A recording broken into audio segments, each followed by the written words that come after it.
Les réformes engagées par le gouvernement sont vitales et nécessaires. C'est ce qu'a affirmé le Premier ministre hier devant les membres du Conseil économique, social et environnemental.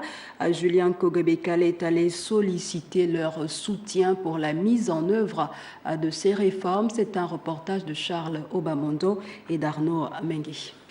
Extraordinaire, mais avec une différence dans les proportions.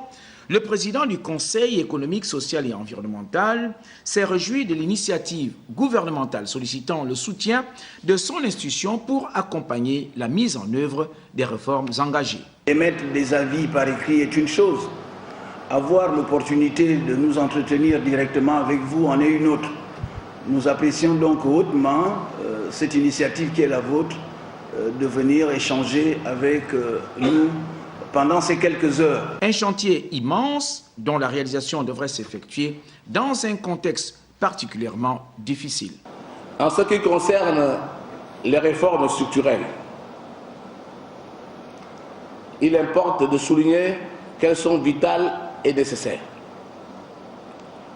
Au regard de la situation actuelle du pays, de notre pays, qui fait face à de sérieuses contraintes de divers ordres,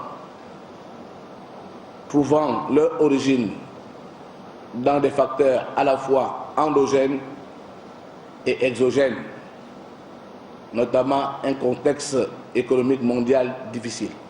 S'en est suivi toute une série d'échanges entre les conseillers de la République et les membres du gouvernement pour finalement aboutir à toute une batterie de recommandations. Le Conseil recommande fortement au gouvernement que toutes les réformes sectorielles fassent l'objet au préalable d'une large concertation avec les partenaires sociaux afin d'éviter les débordements qui peuvent en découler. Des recommandations qui seront certainement intégrées dans le cadre des différents plans d'action préconisés par l'équipe de Julien Kogbe-Kalé.